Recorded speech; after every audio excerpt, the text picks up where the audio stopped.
অনুরোধ থাকলো, ঠিক আছে, আমার একটু অনুরোধ থাকলো, যার প্রবাসী ভাই আছেন তারা অবশ্যই ভাই অবশ্যই অবশ্যই কিন্তু এই খবরটা একটু দেখবেন, ঠিক আছে।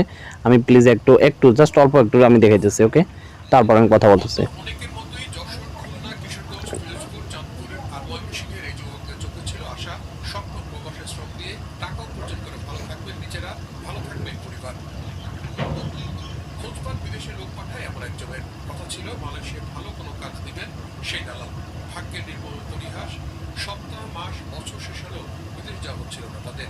পরে 2 বছর শেষ হলে দালাল তড়িঘড়ি করে খবর দেয়, তবে মালয়েশিয়া নয়, যেতে হবে কিরগিজস্তান।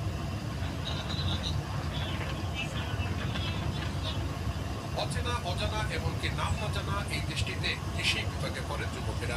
কিরগিজস্তানের রাজধানী বিশকেকের বিমানবন্দরে নামলে কেউ দিতে আসেনি তাদের, কেবল একটি ল্যান্ডফোন নম্বরে ছিল ভরসা। অচেনা পথে কোনো রকমের বিশকেকের একটি গ্রামে পৌঁছেন তারা। এরপর সব শহরের মৃত্যু হলো। থাকার জন্য এই 6 ফুট 4 ফুট কন্টেনার, যেখানে ঠাঁই হচ্ছে 10 জনের। ওকে ওকে, এখন আমরা আর খবরটা দেখবো না, ঠিক আছে, এই খবরটা এই পর্যন্তই ভাই। এখন আমরা জাস্ট কমেন্ট পড়বো, তার আগে আমি একটা কথা বলি, ঠিক আছে, আপনাদেরকে ভাই, যারা আসলে বিদেশ যাইতেছেন ভাই, আমি আপনাদেরকে বলি যে দেখেন, চাইলে আপনারা কিন্তু দেশেও অনেক কিছু করতে পারেন, ঠিক আছে, দেশেও কিন্তু আসলে অনেক কিছু করা যায়।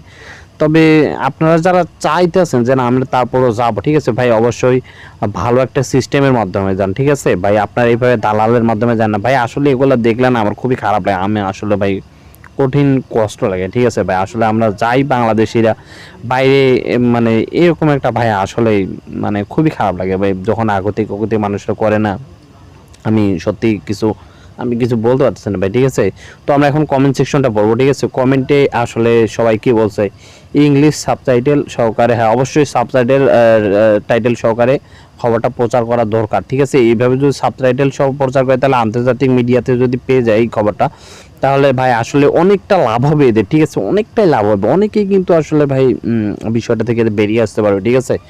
তো এখানে লিখছে যে ভাই প্রবাসী ভাইদের দুঃখ দেখার যেন কেউ নেই, তীব্র নিন্দা জানাচ্ছি। মুসলিম দেশ হয়েও মুসলিমদের উপর কোনো সহানুভূতিশীল নেই।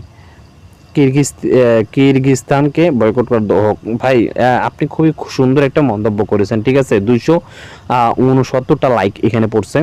তো উনি যে ভাইটা বলছে যে ভাই আসলে প্রবাসীদের দুঃখ বোঝার মতো আসলে কেউ নাই, এটা ভাই আসলে সত্যি মানে সঠিক কথা, ঠিক আছে। এটা ভাই আপনার সাথে আমি একমত, ঠিক আছে। প্রবাসীরা আসলে বাইরে দেশে গিয়েও তাদের শান্তি নেই, তাদেরকে মানে প্রচুর কাজকর্ম এনতেন হাবি যাবে, বিভিন্ন মারপিট খেয়ে মেয়ে বাংলাদেশে যখন টাকা দেয় এবং বাংলাদেশে যখন আসে তখন বিমানবন্দরে যে একটা অবস্থা ভাই, আসলে মানে খুবই লজ্জাজনক একটা বিষয়, ঠিক আছে, খুবই লজ্জাজনক একটা বিষয়, মানে বলার মধ্যে কিছু না, ঠিক আছে। বাংলাদেশের আসলে অবস্থা মানে এতটাই নিম্নতমে চলে গেছে, ঠিক আছে ভাই, তাদেরকে কোনো প্রকার সম্মানও দেওয়া নাই, ঠিক আছে। আর একটা মুসলিম দেশ হয়ে ভাই, আসলে একটা মুসলিম দেশ হয়ে আরও মুসলিমদেরকে ভাই কীভাবে এরা নির্যাতন করে আমি আসলে ভাই বুঝি না, আমার মাথায় আসে না, ঠিক আছে, আমার মাথায় আসে না সত্যি সত্যি।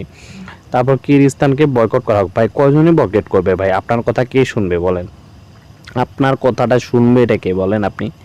আপনার দেশের না সরকার শুনবে, না আপনার দেশের জনগণ শুনবে, না যারা প্রবাসী ভাইরা আছে তারা শুনবে, ভাই কেউই শুনবে না, ঠিক আছে ভাই। আমি যেটা মনে করি যে ভাই দেখেন, আপনারা একটা সুন্দর সিস্টেমের মাধ্যমে যান, ঠিক আছে, আপনাদের পরিচিত বা এরকম কোনো সিস্টেম এরকম কোনো মাধ্যমে যান ভাই, এরকম দালালের মাধ্যমে যান না, ঠিক আছে।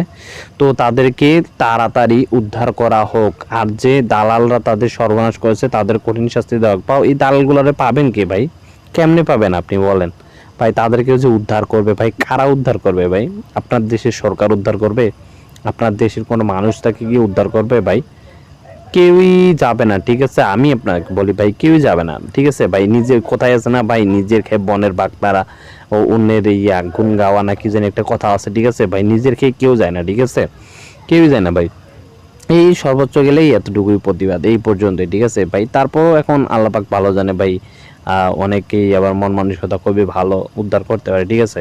তবে আমি বলি ভাই, আমি আবারও বলি যে ওভাবে না যাওয়ার জন্য, ঠিক আছে। যে কোনো উপায়ে ভাইদের দেশে আনা হোক, আল্লাহ হেফাজত করে। হ্যাঁ অবশ্যই দেখি এটা সরকার চাইলে কিছু একটু করতে পারে, কিন্তু সরকার তো ভাই আসলে করবে না, ঠিক আছে। কারণ সরকার তো কি বলবো ভাই, সরকার আসলে রেভিডেন্স যারা যোদ্ধা তাদেরকে দেখে না, ঠিক আছে, সরকার তাদেরকে দেখে না। সরকার দেখে কাদের জানেন? সরকার দেখে ব্যাঙ্গলাদের, সরকার দেখে বিজনেসম্যানদের, সরকার দেখে বড় লোকদের, ঠিক আছে, সরকার সাধারণ মানুষকে দেখে না, ঠিক আছে। যারা আসলে রেভিডেন্স বাংলাদেশে নিয়ে আসছে তাদেরকে কখনো সরকার দেখে না। সরকার দেখে বড় বড় উঁচু উঁচু মাথাওয়ালাদের, যাদের কাছ থেকে সরকার কিছু আয় করতে পারবে, ঠিক আছে না। খুব কষ্ট লাগে রে ভাই দেশি ভাইদের জন্য, ভাই আসলে খুবই কষ্টের একটা বিষয়, ঠিক আছে ভাই। এরকমটা এটা খুবই খারাপ একটা পরিস্থিতির মধ্যে, ঠিক আছে। হে আল্লাহ, তুমি সকলকে প্রবাসী ভাইদের ভালো রাখো। হ্যাঁ, অবশ্যই ভাই আল্লাহর কাছে দোয়া করি যে আল্লাহ যাতে প্রত্যেকটা প্রবাসী ভাইকে ভালো রাখে, ঠিক আছে। তাদেরকে দেশে তারা রেভিডেন্স যোদ্ধা, ঠিক আছে, তারা আসলে দেশে আমাদের জন্য অনেক কিছু ভাই অনেক কিছু আমাদের টাকা পাঠাইতেছে, ঠিক আছে। শুধু টাকাই না, তারা আমাদের দেশটাকে বর্তমান বাঁচাইতেছে। এদিকে বাংলাদেশের কিছু দুর্নীতিবাজরা দুর্নীতি করে করে খাইতেছে, আর রেভিডেন্স যোদ্ধারা তারা যুদ্ধ করে রেভিডেন্স নিয়ে আসতে বাংলাদেশ, ঠিক আছে। প্রবাসী কল্যাণমন্ত্রীর দৃষ্টি আকর্ষণ করছে ভাই, কোনো লাভ নাই, ঠিক আছে। ওই কল্যাণমন্ত্রী আর মূল্যায়নমন্ত্রী, ঠিক আছে, ওরা আসলে ভাই ওরা আসলে আমাদের দেশের জন্য কোনো কিছু করে না, ঠিক আছে। ওরা নিজের পকেট শুধু ভরায়, ঠিক আছে না। আল্লাহ তুমি এদেরকে সাহায্য করো, অবশ্যই আল্লাহর কাছে দোয়া করি সাহায্য করো। হে আল্লাহ আমাদের বাংলাদেশি প্রবাসীদের সকল সমস্যা থেকে হেফাজত করুন, আমিন। অবশ্যই তবে ভাগ্য পরিবর্তনে আসা অনেকেই প্রবাসী জীবনে গিয়ে দুর্ভাগ্যর বরণ করে নেয়। হ্যাঁ আসলে ভাই এটা সঠিক, ঠিক আছে ভাই। ভাগ্য বদলানোর কারণে মানুষ বিদেশ যায়, আর আমাদের প্রবাসী ভাইরা ভাই খুবই একটা খারাপ অবস্থার মধ্যে থাকে, মানে তাদের ভাগ্য ওখানে গিয়ে অনেকেই লাশ হয়ে ফিরে আসে, ঠিক আছে। তো অবশ্যই আপনারা দেখবেন, খবরটা দেখবেন, ঠিক আছে, পুরো খবরটা দেখবেন। আমি ডেসক্রিপশন বক্সে লিঙ্কটা দিয়ে দেবো, নাও দিতে পারি, কোনো গ্যারান্টি নেই, ঠিক আছে। তো অবশ্যই আপনারা দেখে নেবেন। আর আজকের ভিডিওটা আমি এ পর্যন্ত রাখতেছি। অবশ্যই আপনার কমেন্টগুলো পড়বেন, বেশি বেশি করে কমেন্ট পড়বেন, যাতে এখান থেকে কিছু একটা শিখতে পারেন, ঠিক আছে। তো আজকের ভিডিওটা এ পর্যন্তই।